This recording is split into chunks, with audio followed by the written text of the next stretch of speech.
2025년 한 해를 맞이하면서 정말 여러분 모든 일에 하나님의 은혜와 복이 가득하기를 간절히 바랍니다.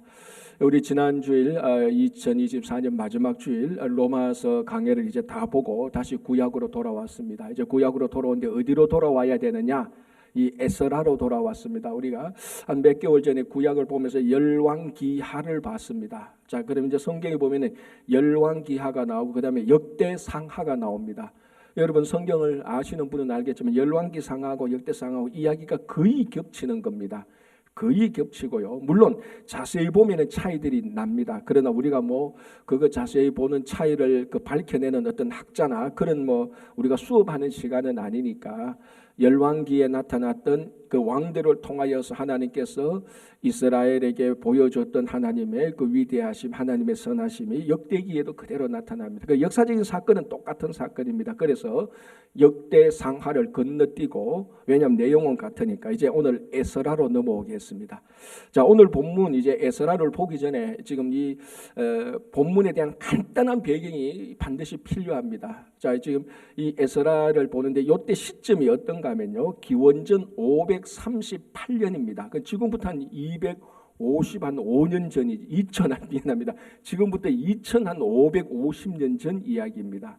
꽤 먼 2550년 전 이야기를 지금 우리가 이제 살펴보는데, 이때가 이제 역사적으로는 어떤 단계인가 하면은 이제 유다가 바벨론에 의해서 다 정복되지 않습니까? 그래서 성전도 다 파괴되고 많은 사람들이 바벨론으로 포로로 잡혀갔습니다. 거기서 이제 1차 포로부터 오늘 요 본문까지 70년이 지나면서 이제 그 바벨론에서 살게 됩니다.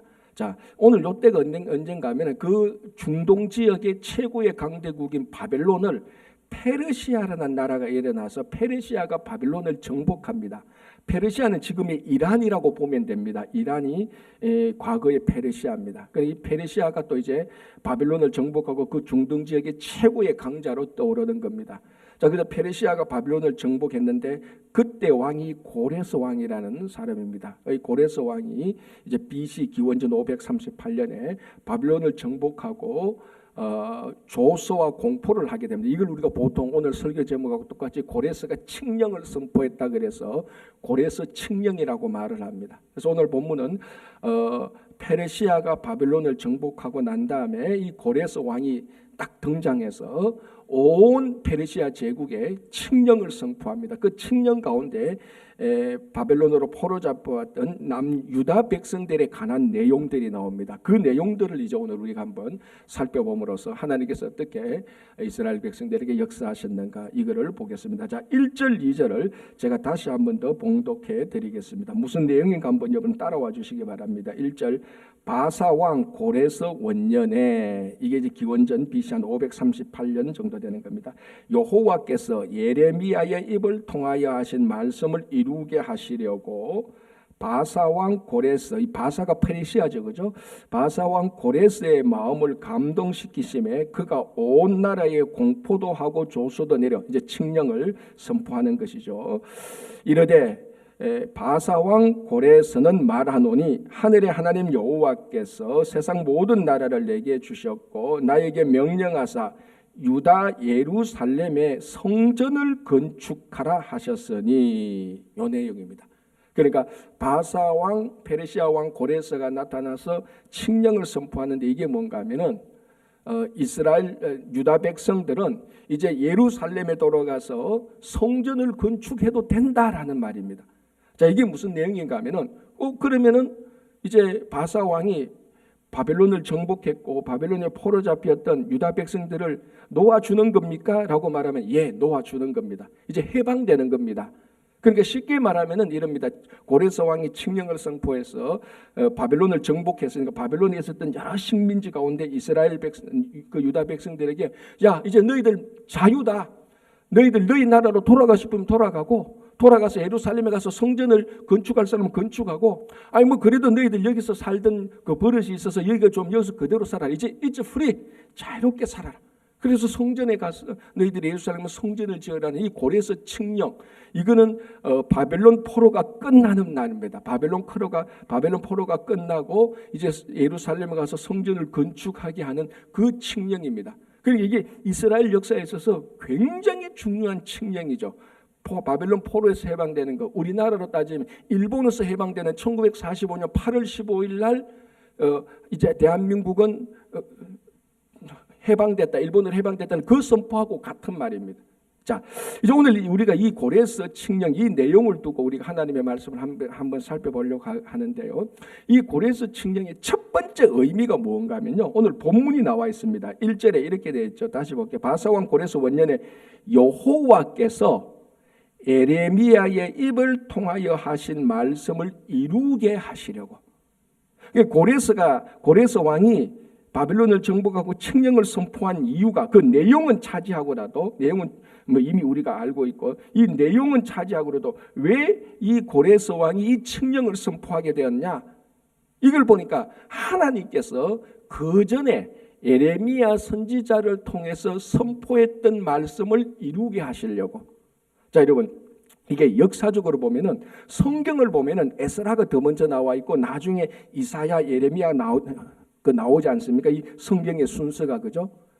근데 많은 사람이 이제 혼돈됩니다. 이 성경의 순서가 시대 순위라고 생각하고, 에스라가 있었던 이때가 훨씬 더 이사야나 예레미야보다 더 앞시대라고 생각하는데 절대로 그렇지 않습니다.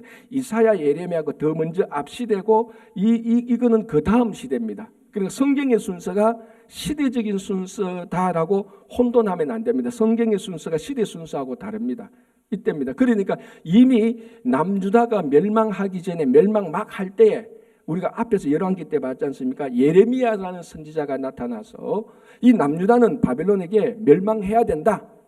그리고 70년 동안 심판을 받고 그 다음에 하나님께서 해방시켜 줄 것이다라고 하나님께서 예레미야의 입을 통해서 말씀하셨습니다. 자, 그게 대표적으로 예레미야 29장 10절인데요. 제가 한번 읽어드릴게요. 이렇게 되어 있습니다. 여호와께서 이와 같이 말씀하시니라. 이 예레미야 선지자가 그 당시 남유다 백성들에게 했던 말이죠. 바벨론에서 70년이 차면 내가 너희를 돌보고 나의 선한 말을 너희에게 성취하여 너희를 이곳으로 돌아오게 하리라. 예레미야서를 보면 이런 부분이 몇 군데가 있습니다. 그러니까 예레미야 선지자가 이 남유다는 바벨론에게 패망하고 70년이 차면은 다시 돌아오게 될 것이다라고 선포를 했습니다. 자, 이제 이 70년을 두고 이제 두 가지 이론이 있는데, 그거는 뭐 어느 이론이냐 그걸 주장하기보다는 첫 번째가 뭔가 하면은, 자, 남유다가 바벨론에 의해서 1차, 2차, 3차로 멸망되는데 제일 처음에 포로되는 게 기원전 605년입니다. 자, 그리고 오늘 이 고레스가 칙령을 선포하는 데가 기원전 538년입니다. 그래서 실제로 바벨론에서 1차로 포로로 돌아오는 때는 기원전 530년 이 칙령이 선포되고 준비하고 뭐 사람들 챙기고 이래가 돌아오는 데는 536년입니다. 그러니까 605년에서 536년이면 이게 70년이 되는 거예요. 1차 포로 때부터 1차 귀환할 때까지 70년이 되고, 나중에 보면은 예루살렘 성전이 완전히 무너지고 제2성전이 완전히 건립될 때 이것도 70년입니다. 어느 걸 선택하든지 70년 포로입니다. 이걸 이미 하나님께서 에레미야의 선지자를 통해서 이 선포해 놓은 그 하나님의 말씀을 성취하게 하시려고 고레스 칙령이 선포된 것입니다. 그러니까 여기서 우리가 하나 알 수 있는 것은 이 고레스 칙령을 통해서 유다 백성들이 해방되는구나. 야, 하나님의 일이 놀랍다. 이것도 중요하지만, 자, 이제 보라. 하나님께서 그 전에 선포하셨던 하나님의 약속의 말씀이 결국 이 역사의 현장에서 그대로 성취되는구나라는 것을 이 에스라 1장을 통해서 확실하게 우리들에게 보여주는 겁니다. 자, 성경은 여러분 아시다시피 구약과 신약으로 되어 있습니다. 그죠? 구약을 우리가 영어로 올드 테스트먼트, 신약은 뉴 테스트먼트입니다. 자, 이 테스트먼트가 언약 또는 약속이라는 말입니다. 그러니까 구약이라는 것은 오래된 약속, 신약은 새로운 약속 아닙니까? 그러니까 성경이 뭔가 하면은 약속의 책입니다. 자, 그러면 약속으로서 가치가 있으려면은 약속이 이루어져야 되는 겁니다. 이루어지지 않는 약속은요, 내 어카운트에 돈은 이제 체크를 막 남발하는 거 똑같아요. 내 어카운트에 돈 없이 체크 줘봤자 이 체크 아무 쓸데 없습니다.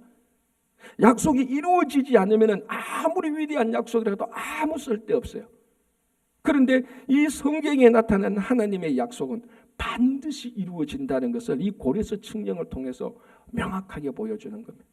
자, 이 성경 전체가 약속과 성취가 계속해서 반복되어 이루어지는 겁니다. 자, 우리 성경에서 하나님께서 우리들에게 했던 가장 첫 번째 예언적 약속이 뭡니까? 그게 창세기 3장 15절 아닙니까?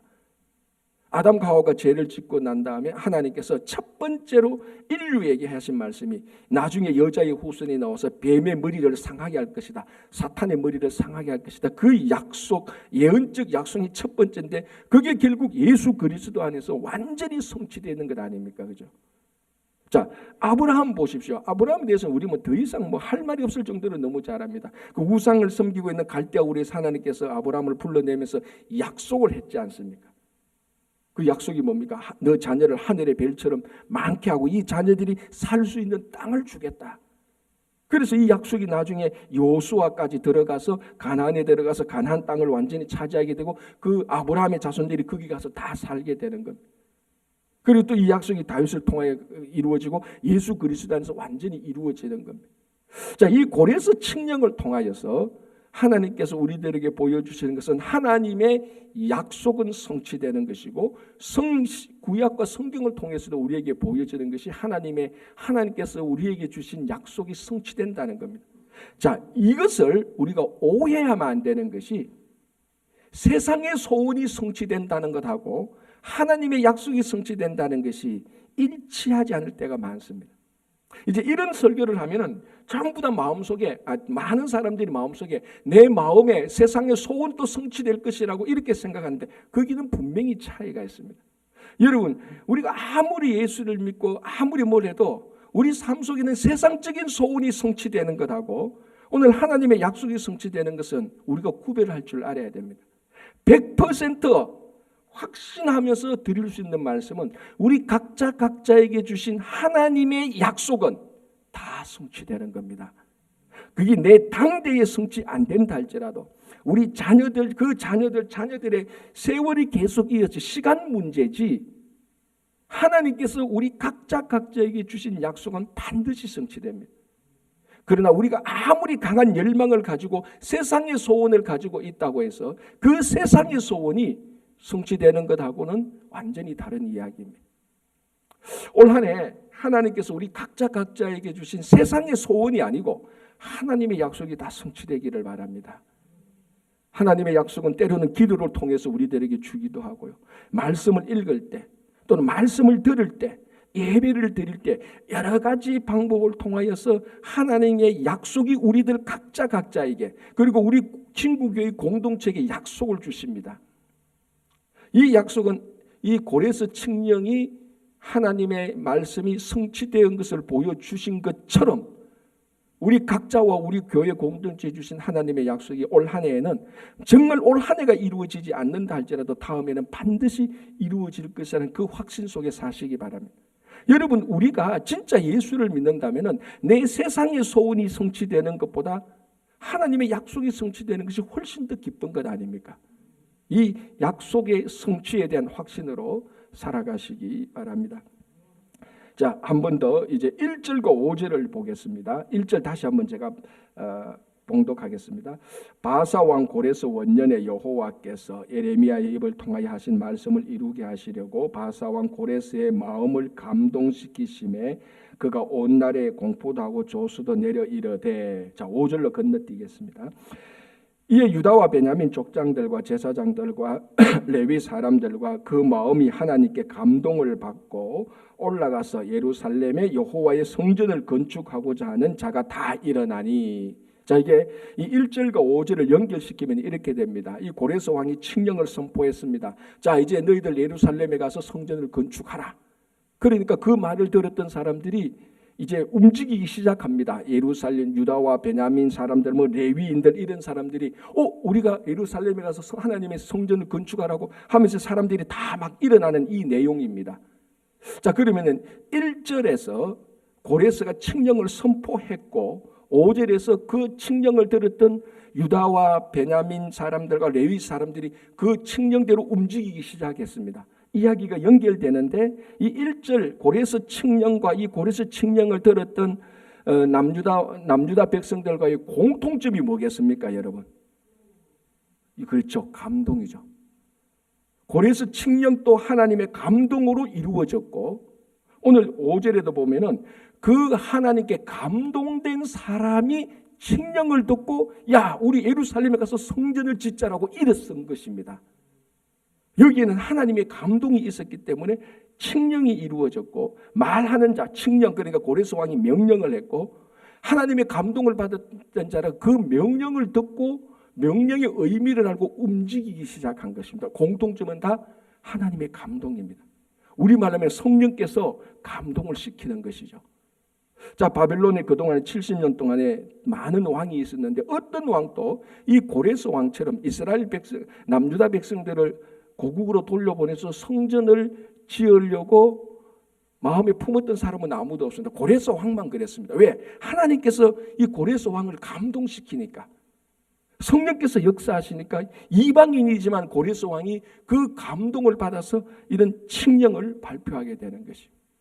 그래서 여러분 올 한 해 동안에 여러분들의 모든 말들이 우리들의 모든 말들이 정말로 하나님의 감동이 있는 말이 되기를 간절히 바랍니다. 여러분 성도들의 삶에 있어서요 누가 뭐래도 가장 중요한 것은 말입니다. 말은 말 자체로도 중요하지만 말에는 힘이 있지 않습니까? 이 말로 사람을 죽이기도 하고 이 말로 사람을 살리기도 하는 거 아닙니까? 그래서 이 살리는 말은 성령께서 역사하시는 말입니다. 아무리 좋은 말이라도 하나님의 감동이 없으면 그건 하나님의 말이 아니지 않습니까? 설교도 똑같습니다. 아무리 위대한 설교라도 감동이 없으면 그건 그 위대한 연설이지 설교가 아니지 않습니까? 어느 교회에 이제 어린이 주일을 맞이해서 담임 목사님이 한번 용기를 내서 어린이 주일이니까 내가 주일학교 가서 내가 설교를 하겠다.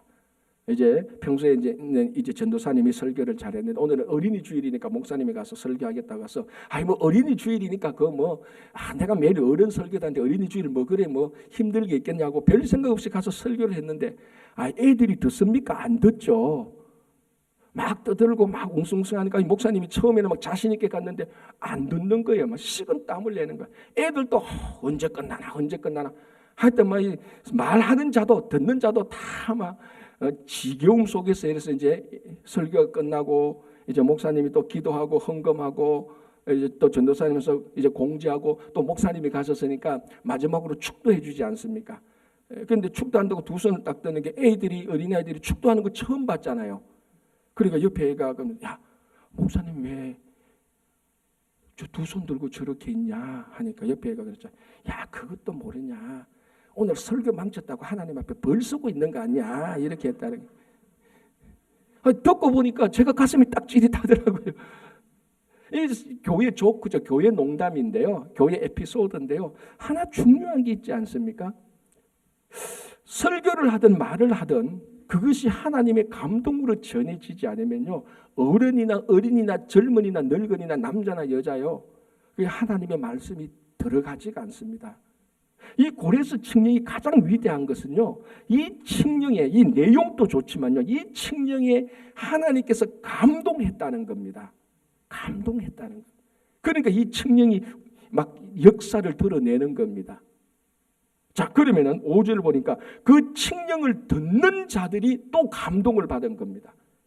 자, 그래서 이 칙령을 듣고 예루살렘의 성전을 건축하자고 1차로 귀환하는데 몇 명인 줄 아십니까? 이게 나중에 1장 2장 보면은 49897 4,997명입니다. 약 5만 명이죠. 자, 그럼 그 당시 이 바벨론 페르시아 이 지역에 남유다 백성들 이 49,897명만 있었느냐? 아닙니다. 수십만 명이 더 있었어요. 고레스가 칙령을 선포하는데 약 5만 명만 그 얘기를 딱 들었겠습니까? 다 들었다는 거예요. 다 들었는데 4,997명만 야, 우리 예루살렘에 가서 성전을 짓자라고 움직이기 시작했던 거예요. 이 사람이 어떤 사람들이라고요? 재산이 있는 사람들입니까? IQ가 좋은 사람들입니까? 열망이 있는 사람입니까? 아닙니다. 오늘 보니까 하나님께 감동을 받고, 여기에는 못생긴 사람들도 있을 것이고 똑똑한 사람도 있을 것이고 잘난 사람도 있을 거고 못난 사람들도 있을 것입니다. 그런데 모든 공동체는 하나님께 감동을 받으니까 그 칙령이 하나님의 음성으로 들리고 우리가 예루살렘으로 가자는 것입니다. 여러분, 듣는 자가 아무리 감동으로 말해도요, 말하는 자가 아무리 감동으로 말해도 듣는 자가 감동이 없으면요, 영적인 말은 한마디도 못 알아들었습니다. 이 17세기에 실제로 있었던 자료인데요, 윌리엄 펜벌이라는 옥스퍼드의 위대한 신학자가, 그러니까 17세기 초죠, 무슨 고민이 생겼는가 하면은 진짜 자기에 있는 그 영국 교회에 교인들이 하나님의 말씀을 얼마나 알아듣는가 한번 우리말로 하면 설문조사를 하고 싶었던 겁니다. 그래서 교회에 찾아가서 60살 된 남성을 발견하고 이 남성의 이력을 쭉 해보니까 지금까지 한 3,000번 예배를 드린 걸로 나와요. 매주일 예배를 드리고 주중에 예배 드리고 뭐 언제부터 예수 믿는 쭉 보니까 한 3,000번 예배를 드렸습니다. 3,000번 예배를 드렸다는 것은 3,000번 설교를 들었다는 것 아닙니까? 뭐 그 당시 성경 공부가 있었는지 없었는지 모르겠지만 3,000번이나 설교를 들은 이 60대 된 남성의 윌리엄 펜펄이라는 이 신학자가 묻습니다. 하나님이 누굽니까? 라고 물어요. 하나님에 대해서 어떻게 생각하십니까? 누굽니까? 라고 물으니까 이 노인이 이 평신도가 하는 말이, 하나님요? 착한 노인 아닙니까? 이렇게 대답을 했다는 겁니다. 어이가 없죠. 자, 그다음에 그럼 예수는 누굽니까? 예수요. 전도 유망한 청년이죠. 이렇게 대답을 했다. 이 자료에는 그럼 영혼은 뭐냐라고 말하니까 우리 몸속에 있는 아주 위대한 뼈라고 대답을 합니다. 대답을 해도 이렇게. 그럼 마지막으로 없어요. 그럼 당신은 죽고 난 다음에 어떻게 될 것이냐라고 말하니까, 내가 착하게 살으니까 저 푸른 초장에서 즐겁게 영원토록 살겠죠라고 이렇게 대답을 했다는 기록이 있습니다. 여러분, 3,000번 설교를 들었는데 이 대답을 보십시오. 하나도 영적인 신앙적인 대답 하나도 없습니다. 하나님이 누구냐? 착한 노인이래. 예수가 누구냐니까 전도 유망한 청년이래. 영혼이 뭐냐니까 우리 몸속에 있는 뼈래. 죽고 난 다음에 내가 착한 일을 했으니까 저 푸른 초장에서 잘 살겠지. 왜 이 3,000번 예배를 드렸는데 이런 대답밖에 못합니까? 영적인 감동으로 말씀을 한 번도 안 들었다는 겁니다. 여러분, 이게 남의 얘기가 아니지 않습니까? 오늘날 우리에게 똑같이 일어나는 얘기입니다. 제가 이제 목회를 하다 보면 면담하고 상담하는 일이 굉장히 많지 않습니까? 참 느끼는 건 뭐냐 하면요, 좀 어렵고 힘든 분이 와서 저도 어떨 때는 별 생각 없이, 아주 죄송한데 별 생각 없이, 나쁜 의미는 아닙니다. 그냥 어떻게 위로해야 될까 특별한 말이 생각이 안 나서, 집사님 하나님께서 잘해 주실 겁니다. 우리 같이 기도합시다. 힘내세요. 요 말 한마디 했는데 제 앞에서 우는 분이 있어요. 제가 깜짝 놀랐어요. 아니 집사님 왜 하니까 그 말이 그렇게 위로가 된대. 여러분, 그 말이 뭐 위로됩니까? 하나님이 잘해 주실 겁니다. 같이. 그 너무나 평상적인 일상적인 말 아닙니까? 근데 이 말에 우는 분들이 있다니까요. 이거는 말하는 저보다는 듣는 분이 성령의 감동으로 듣는 거예요. 또 반대로는요, 1시간, 2시간요, 간절히 말합니다. 성경은 이렇고 이렇게도요, 냉소적으로 듣는 사람이 있어요. 목사님이니까 그렇게 말하는 거죠. 딱 들어보면요, 말에 가시가 딱 있어요. 냉소적이에요. 아니, 정말로 간절한 마음으로 집사님 이렇고 저렇고 저렇고 해도요, 그 듣는 마음에 감동이 없으면요, 바울이 말해도 안 되잖아요. 우리 복음서에 예수님께서 설교를 하는데도 하나님께 감동을 받지 않은 바리새인과 그 서기관들, 종교 지도자는 어떻게 합니까? 예수님의 설교를 듣고 어떻게 합니까? 예수님을 죽이려고 결단하는 거예요. 감동이 없어요. 자, 오늘 이 고레스 칙령과 이 칙령을 들었던 이 사람들에게 위대한 건 뭡니까? 하나님의 감동으로 칙령이 선포되어지고, 그 선포되어진 그 칙령을 감동으로 들으니까 이제 하나님의 위대한 일들이 일어나게 되는 것입니다. 여러분, 정말 올 한 해 동안에 여러분 모든 성도들의 말이 길다 짧다 그거 중요하지 않습니다. 길면 또 좀 어떻습니까? 짧으면 또 어떻습니까? 그 말에 감동이 있으시기 바랍니다. 그리고 여러분 들을 때 정말 그 말이 하나님의 말씀이라는 감동으로 들으시기 바랍니다. 표현이 좀 어색하면 어떻습니까? 누가 좀 길게 말하면 어떻고 짧게 좀 말하면 어떻습니까? 이게 감동으로 들으면요 한마디 단어에도 우리에게 하나님의 음성으로 들립니다. 여러분 이런 경험 다 있지 않습니까? 정말 어렵고 힘들 때 하나님의 성령을 간절히 바랄 때 시편 어디를 펴서 한 구절만 읽어도 마음속에 먹먹해지는 거 다 경험해봤지 않습니까? 그런데 우리 마음에 성령의 감동이 없으면 시편을 1편부터 150번 다 읽어도요 그냥 지루해요.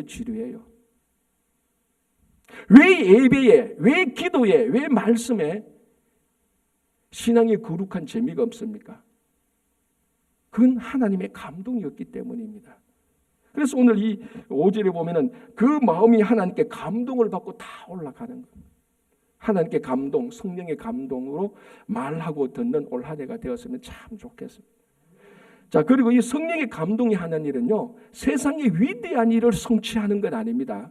하나님이 일을 하게 되는 겁니다. 자, 고레스 칙령의 내용이 뭡니까? 너희들 예루살렘에 가서 성전을 건축하라는 겁니다.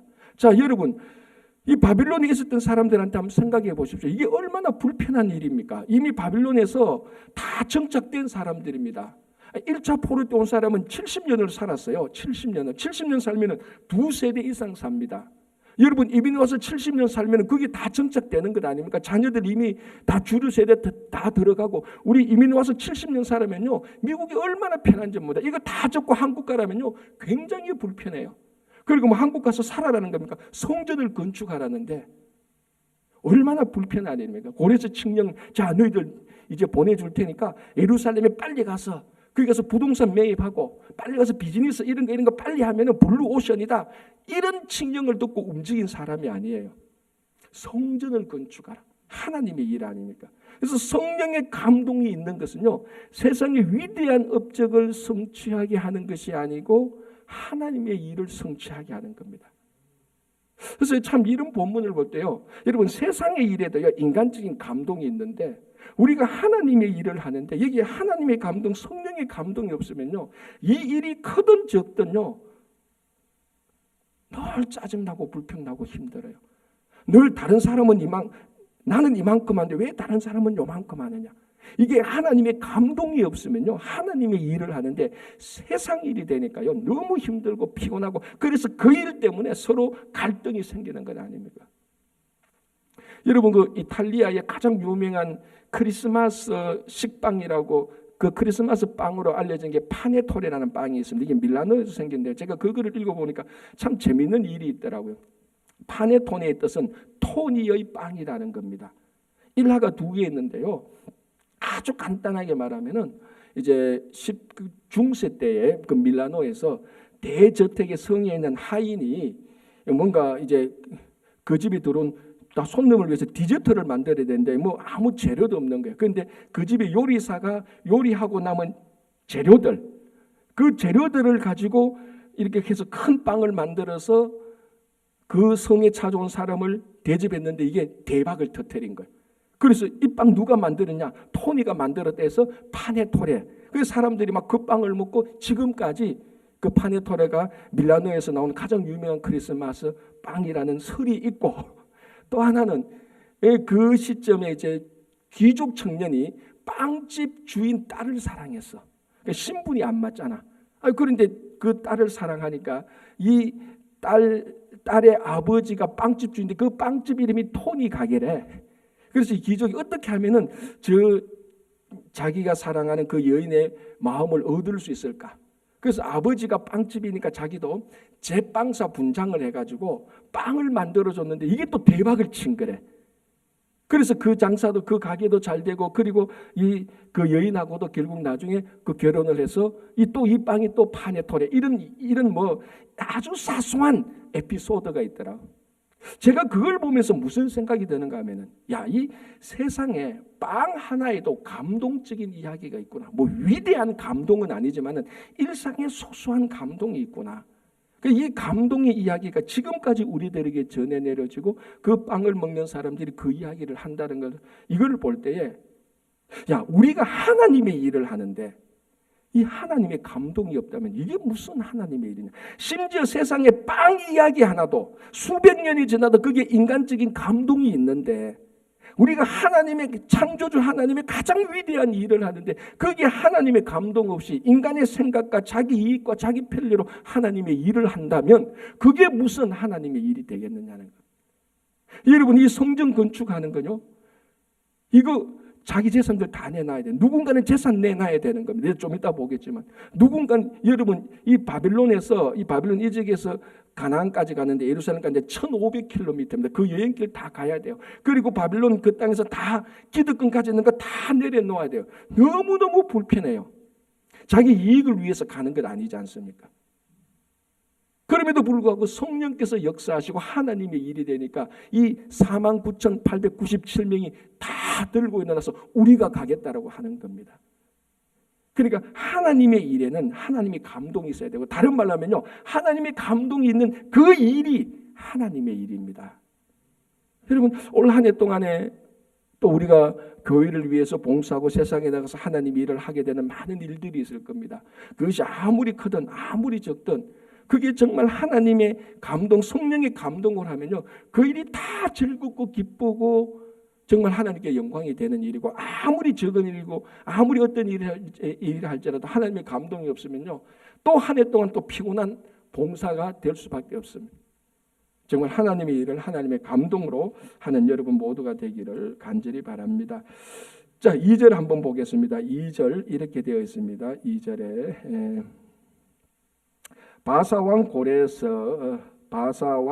고레스는 말하노니 하늘의 하나님 여호와께서 세상 모든 나라를 내게 주셨고 나에게 명령하사 유대 예루살렘의 성전을 건축하라 하셨으니. 자, 6절 보겠습니다. 6절. 4절 6절을 보겠습니다. 4절에 이렇게 됐습니다. 그 남아있는 백성이 어느 곳에 머물러 살든지 그곳 사람들이 마땅히 은과 금과 그 밖의 물건과 짐승으로 도와주고 그 외에도 예루살렘에 세울 하나님의 성전을 위하여 예물을 기쁘게 드릴지니라 하였더라. 6절. 그 사면 사람들이 은그릇과 금과 물품들과 짐승과 보물로 돕고 그 외에도 예물을 기쁘게 드렸더라. 자, 이게 무슨 말인가 하면 이제 49,897명이 이제 일어나서 우리가 예루살렘에 가서 성전을 짓겠습니다라고 말하니까, 자, 또 여기서 4절에 하나님께서 뭐라고 하는가 하면, 그러면은 성전을 지으려면은 성전을 짓는 재료들이 있어야 될 것 아닙니까? 제2성전을 짓는데. 그리고 바빌론에서 가나안까지 가는데 1500km를 여행하는데 그 필요한 것도 있으면 낙타도 있어야 되고 소나 짐승도 있어야 되고, 그러니까 한 3개월 걸리거든요. 3개월 여행길에 먹고 살고 가야 될 것도 있습니다. 자, 그런데 이 모든 것들을 오늘 또 보니까 하나님께서 다 공급해 주시는 것입니다. 자, 이 바벨론에서 이제 귀환하는 겁니다. 자, 그런데 여기 4절 6절을 보면 이 사람들이 빈손으로 귀환합니까? 아니면 여기 보니까 은과 금과 이런 것들을 가득히 가지고 나오는 겁니다. 무엇이 생각납니까, 여러분? 출애굽 때 똑 생각해요. 출애굽기 3장요 21절에요. 출애굽기 3장 21절 22절이 이렇게 되어 있습니다. 제가 읽어드릴게요. 내가 애굽 사람을 이 백성에게 은혜를 입히게 할지라 너희가 나갈 때에 빈손으로 가지 아니하리니 여인들은 모두 그 이웃 사람과 및 자기 집에 거류하는 여인에게 은폐물과 금폐물과 의복을 구하여 너희의 자녀를 꾸미라. 너희는 애굽 사람의 물품을 취하리라. 여러분, 우리 새벽기도 때 출애굽기 3장 할 때 이거 봤습니다. 이스라엘 백성들이 400년간 애굽에서 종살이하고 해방할 때 빈손으로 안 가져왔습니다. 10가지 재앙을 마치고 하나님께서 애굽 사람의 마음을 감동시켜서 애굽 사람이 자기들은 은, 금, 폐물 다 줘서 보냈습니다. 그래서 이 사람들이 그거 가지고 와서 광야에서 뭐 했습니까? 우리 지난주 살펴본 대로 그거 내어가지고 성막을 만든 겁니다. 자, 이 패턴하고 오늘 바빌론 포로 잡혔던 사람들 가운데 49,897명이 예루살렘에 돌아올 때 오늘 4절 6절을 보니까 은과 금과 폐물과 다 가지고 들고 나오는 거하고 똑같은 패턴입니다. 그래서 이것을 본 사람들이 이 바벨론 포로 기한을 뭐라고 말한다고요? 세컨드 엑소더스, 제2 출애굽이다라고 말을. 나오는 모습이 똑같아요. 나와서 뭐합니까? 자, 1차 출애굽 때 나왔던 사람들이 애굽에서 가지고 나왔던 그 물품 가지고 성막을 지었습니다. 두 번째 바벨론 포로에서 잡혔던 사람들이 예루살렘에 와서 그거 가지고 성전을 건축했습니다. 똑같은 패턴이죠. 그러니까 뭘 알 수 있는가 하면 하나님의 일을 할 때 이것이 부족해서, 물품이 부족해서 하나님의 일을 하지 못하는 일은 없다는 겁니다. 하나님께서 넉넉하게 그 때에 맞추어서 그 양의 분량에 맞추어서 하나님께서 공급해 주시는 것입니다. 성막도 그렇게 세워졌고 성전도 그렇게 세워졌고 우리가 하나님 앞에 살아가는 우리 각자의 인생도 하나님께서 그렇게 공급해 주시는 것입니다. 그래서 주기도문에 우리에게 일용할 양식을 주시옵소서라고 말합니다. 이 일용할 양식 속에 들어있는 것은 이 양식을 먹고 우리가 세상에 나가서 사람들을 정복하고 이기고 그런 일용할 양식이 아니고 이 양식을 먹고 우리가 하나님의 일을 하는데 필요한 힘을 가질 수 있는 음식, 그게 여기에 나오는 일용할 양식입니다. 여러분, 우리가 하나님의 일을 하는데 하나님께서는 반드시 필요한 모든 조건들을 다 공급해 주십니다. 전번에 한번 영화를 보는데 이런 장면이 있더라고요. 한 가족이 해외여행을 갑니다. 해외여행을 가니까 아버지가 이제 그 자녀들 한 4명인가 5명을 데리고 공항에 갑니다. 애들이 다 유치원 애들도 있고 초등 애들, 다 큰 애들 한 초등학교 한 3학년 4학년. 그러니까 이 4명 5명 데리고 가면 복잡하지 않습니까? 공항에서 짐도 붙여야 되고 뭐 하니까. 그러니까 아버지가 또 여권하고 티켓을 다 떼가지고 다 가지고 있습니다. 왜냐하면 애들 주면 잊어버리니까. 가지고 있다가 이제 여권 보여달라면 아버지가 야 들어와, 자 여권 하나씩 받아. 그리고 티켓 하나씩 받아. 그러면 애들이 또 티켓 하나 받고 여권 받아서 보여주고 또 들어갑니다. 하나하나 통과할 때마다 아버지는 또 다 거두습니다. 다 가져와. 다 그래서 또 필요할 때 다 내줍니다. 그러니까 제일 큰 애가 그게 번거롭거든요. 아이 받고 자꾸 주고 하니까 그냥 우리가 가지고 있으면 좋은데. 그래서 큰애가 아빠한테 좀 약간 크레임을 합니다. 아, 데디 이렇게 하지 말고 우리한테 줘. 우리가 가지고 있을래. 여권하고 티켓 하니까 아버지가 뭐라고 말하냐니까 안 돼라고 말합니다. 너희들한테 일찍 줬다가 너희들이 잃어버리면 큰일 나. 그래서 그때 귀찮지만, 아버지가 귀찮지만 너희들이 티켓이 필요할 때 티켓을 주고 여권이 필요할 때 여권을 줄 테니까 기다려라고 말을 해요. 아주 일상적인 얘기죠. 자, 이 폼이 하나님이 우리들에게 필요한 것을 제공하는 모습하고 똑같습니다. 필요할 때 하나님이 여권을 줘요. 필요할 때 티켓을 줘요. 그런데 우리는 그럼 하나님 좀 더 일찍 더 많이 주면 안 됩니까? 라고 말하면 하나님이 말합니다. 내가 너 그거 주면 너 그거 잃어버릴 수가 있어. 내가 너 그거 주면 너 교만해질 수가 있어. 내가 너 그거 주면 너 탐욕을 부릴 수가 있어. 내가 그거 일찍 주면 너 그것 때문에 망할 수 있어. 안 돼. 기다려라고 말하는 거하고 똑같습니다. 자, 그러면 여러분 지금까지 살아온 인생 한번 보십시오. 하나님께서 그때 그거 맞추어서 한 번도 우리들에게 안 줘가지고 일주일에 굶어 본 적이 있습니까? 없지 않습니까? 하루 세 끼인데 2끼 먹는 사람이 있습니까? 많죠. 안 줘서 2끼가 아니고 있는데 다이어트 한다고 2끼 먹는 분은 있어도 하나님께서 공급하는 것이 부족해서 2끼 먹는 사람은 없습니다. 우리 예수 믿는 최소한 여러분들 가운데에서는. 그러니까 무슨 말인가? 우리가 하나님의 일을 하는데 필요한 것은 하나님께서 그때 정확히 공급해 주시는 것입니다. 여기에 대해서 걱정하고 염려하고 하나님의 일을 하는데 두려워할 이유는 전혀 없습니다. 그래서 오늘 하나님께서 성전을 건축하라 고레스 칙령을 내리면서 이 나가는 49,897명에게 은과 금과 폐물, 그러니까 가는 여행길에 필요한 것들 주고 성전에 가서 거기서 필요한 것들을 다 공급해 주시는 것입니다. 자, 올 한 해 동안에 여러분 세상의 소원을 이루기 위해서, 내가 세상에 출세하고 잘 먹고 잘 살기 위해서 세상의 소원을 사는 자에게 필요한 것을 공급해 주시오. 이게 우리 기도가 아니고 하나님의 일을 하는데 주님 필요한 것들을 주십시오. 라면 하나님은 한 번도 그때에 하나님의 일을 하는데 필요한 것을 거절하신 적은 한 번도 없습니다. 올 한 해 동안에도 이 고레스 칙령에 나타난 이 하나님의 성취, 그리고 하나님의 감동, 하나님의 이 공급 속에서 살아가시는 여러분 올 한 해가 되시기를 간절히 바랍니다. 기도하겠습니다. 하나님 아버지 감사합니다. 우리 삶 속에 고레스 칙령이 내리듯이 하나님의 말씀이 우리들에게 주어지며 하나님 이 말씀을 듣는 우리들이 성령의 감동함을 받아서 이 말씀대로 살아갈 수 있도록 도와주시고 주님의 일을 하는데 그때마다 필요한 모든 것들을 하나님께서 다 채워주시옵소서. 감사하오며 예수님의 이름으로 기도하옵나이다. 아멘.